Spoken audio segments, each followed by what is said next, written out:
It's revved up and coming at you. Family investigators in Oklahoma believe Jimmy Johnson's mother-in-law called 911. And they think she shot and killed her husband and her grandson. He was rushed to a nearby trauma center where he died. NASCAR has seen many dark corners in its history, from people losing their life, others ruining their life, and even drivers ending their life. These have all happened at one point in NASCAR's history. And even though we have talked about some of the darkest moments to come out of the world of NASCAR, there has been a category that hasn't been talked about at all, and that's when someone's life is taken by someone else. And I'm not talking about someone wrecking another driver on the track that led to someone's passing. I'm talking about murder. And although NASCAR has been built around the idea as a group of good old boys, that is not always the case for some that entered the scene, as today we look at a case that not only brought major shock to the internal part of NASCAR, but has also been unsolved to this very day.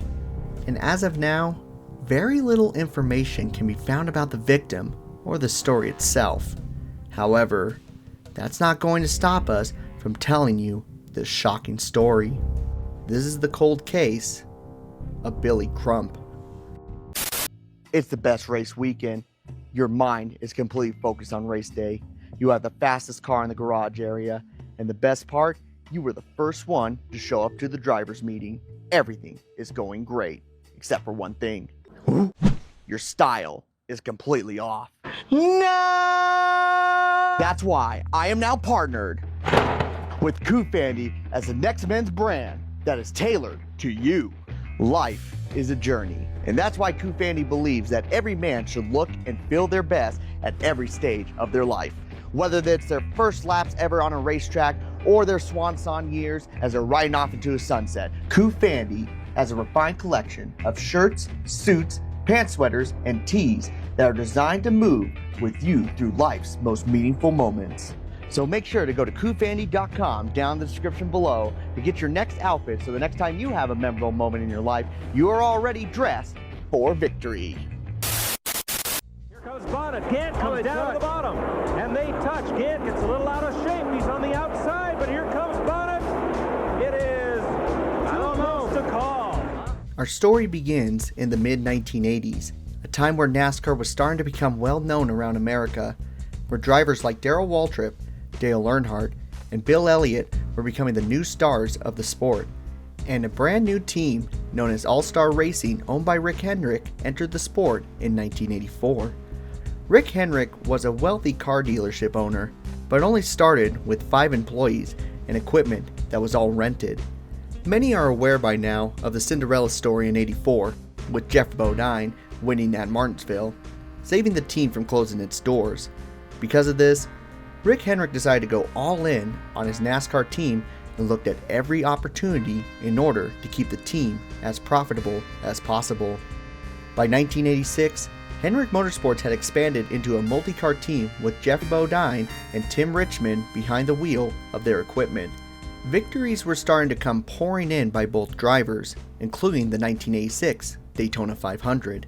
At this point, Rick Hendrick knew the value he had in his organization, that it was time to make the move of not only owning race cars, but selling team merchandise, and he decided to look internally on who would be the best to operate his new venture, which landed him on his trusted employee, Billy Crump. Billy Crump was by no means well off before working for Rick Hendrick. In fact, the man grew up in what could only be described as the rough section of Charlotte, North Carolina.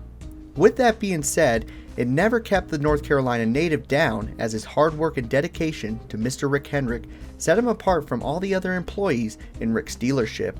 Rick Hendrick decided to appoint Billy as his general manager for his new venture named Hendrick Sportswear in 1987. Once the company was off and running, it became an immediate success. As the years went by, Billy Crump was able to turn the once $600,000 company to a multi-million-dollar success. Drivers and teams loved working with Crump behind the scenes, and everyone was willing to commit to deals with the beloved manager. It appeared that Hendrick Sportswear was here to stay in the NASCAR world for many years to come, as long as Billy Crump was behind the wheel, working the deals. But as soon as Hendrick Sportswear was starting to hit new levels, Hendrick decided to pull the plug on Crumps management in 1991 and sold the company for millions. It's still unclear why Rick Hendrick decided to sell Hendrick Sportswear so quickly, but many believe that it's due to the fact that Hendrick was primarily focused on his team rather than selling merchandise. Regardless, this put the company into the hands of Ken Barbie, an entrepreneur that owned a successful plastic manufacturing business who bought Hendrick Sportswear for over $10 million, a rather large chunk of change for even the experienced entrepreneur. But at least the one thing he had was the already built trust of the garage area with the well-established company for their merchandise, right? Well, not exactly. Once Hendrick Sportswear was transformed to the newly named Motorsports Traditions, many of the top drivers in the sport weren't keen on staying loyal with the company. People like Dale Earnhardt's manager were so accustomed to the management style that Billy Crump provided them that they were willing to move where Billy went, rather than staying with the new management. Billy Crump was essentially booted from the new partnership once Ken Barbie came aboard, meaning that it was time for him to move on. And he moved on with a great following. You're all right, man. You're all right. We're going to make a lot of money together. In that same year, Crump decided to start his own company called Promotional Management Incorporated, providing his version of merchandise services to the biggest names in NASCAR. Drivers like Earnhardt, Elliott, Waltrip, all of them wanted to work with Billy Crump's company to promote their souvenirs. This now made the once struggling North Carolina native to finally live out his dream of becoming a wealthy entrepreneur, allowing him to not only run a future successful merchandise store, but also purchase his dream condominium in Myrtle Beach, South Carolina, and a bingo parlor in North Myrtle Beach, where his family could make extra money. By the end of 1991, Billy Crump was seeing so much success that he happily said to his wife, "After the first of the year, we'll be making a lot of money. We will be set. I'm working on a big deal and should make lots of money for us." Nothing was going to stop the momentum of Billy Crump.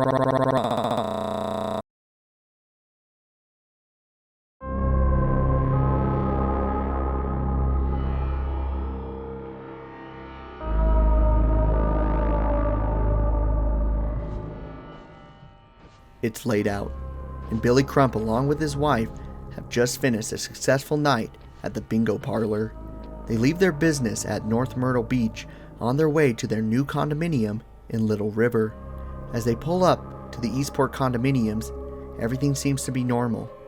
They park their BMW and exit their vehicle with the $10,000 of bingo earnings and a 9mm semi-automatic that Billy carried when handling that type of cash.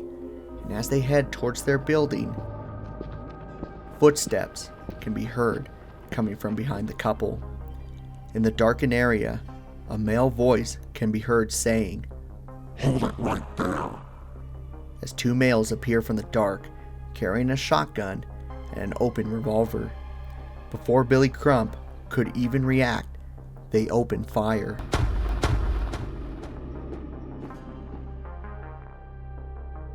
Billy Crump is immediately killed, while his wife, Ann Crump, sits in utter shock at what she has just witnessed.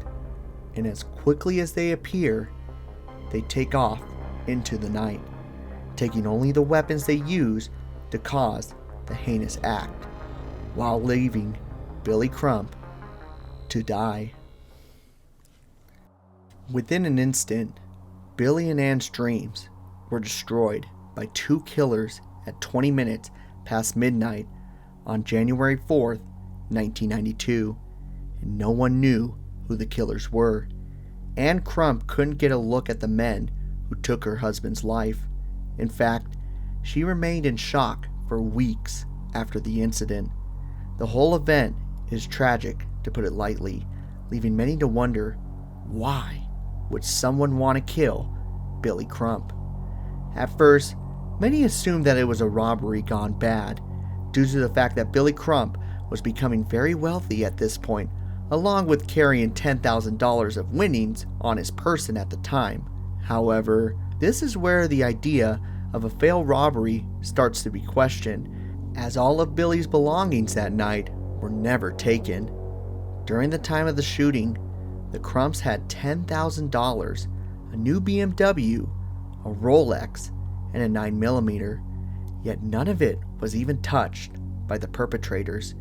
Even stranger, Billy's wife Ann was never harmed physically during the shooting.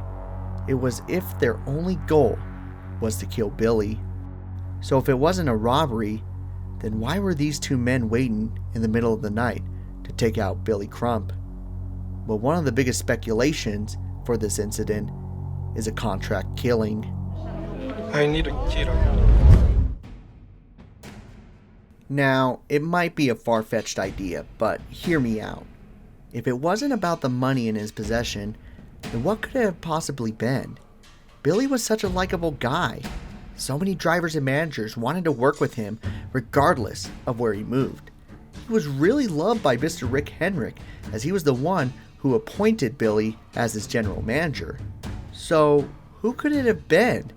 I mean, the only guy who may have disliked the North Carolina entrepreneur was the new owner of Motorsports Tradition, but that would be just too far-fetched of an idea.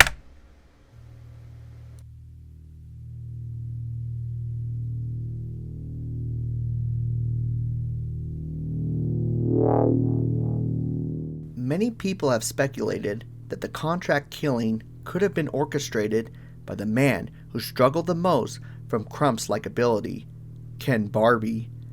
As we stated earlier, Barbie had purchased Henrik's sportswear in the 8-digit range, meaning that he had a lot riding on the success of the company to flourish under his control. Ken's only issue was that drivers and managers were not willing to work with the new owner, unless Billy Crump was with the team. And as soon as Billy announced his own company, every top driver went towards Billy and away from Ken Barbie. Ken's $10 million investment was about to blow up in his face. If only there was some way where Barbie was the only person where teams could get their souvenirs from. Well, coincidentally, after Billy Crump was murdered, Motorsports Traditions became the top merchandiser in the world of NASCAR. Within an instant, teams were willing to partner with the newcomer of the series on their distribution of NASCAR fan memorabilia. By the 90s and 2000s, he developed personal and business relationships with over 20 top teams and drivers in NASCAR, along with representing RJR's merchandising license business in the NASCAR Winston Cup Series. To this day, we still see his mark on the fan memorabilia scene. You know those at-the-track merchandise rigs at every race weekend? That was one of Barbie's top visions that are still popular. Before his passing in 2020, Ken Barbie was considered to many as the top inspiration of the fan merchandise scene. Ken didn't need a gold BMW or a nice Rolex watch or even $10,000 in winnings to make an impact on the sport. He just seemed to be very lucky that his closest competitor was killed randomly one night in January of 1992. Now, I must admit something. None of this is concrete evidence. In fact, everything I have said in the last few minutes is all pure speculation. However, it is strange what happened that night in Little River, South Carolina. The case is still open and being investigated by the family of Crump to this very day. Unless we can find pure concrete evidence, then the murder of Billy Crump might remain cold for the foreseeable future. Nevertheless, many inside the Crump family firmly believe that they can still solve this case that happened more than 30 years ago. Stranger things have happened, and cold cases have been randomly solved in a much longer time span. So perhaps in the future, we can call this section the penultimate chapter of the story surrounding Billy Crump. For now though, the story of Billy remains as one of the darkest stories in NASCAR history, making it one for the history books as a story that may go around in circles forever. As stated, there is still an investigation going on in this murder in Charlotte, North Carolina. If you know of any information on who the two shooters were the night of January 3rd, 1992, please reach out to the private investigator, Brian Crump, nephew of Billy Crump, at the number or email on screen. Until then, guys, thank you so much for watching, and you all take care.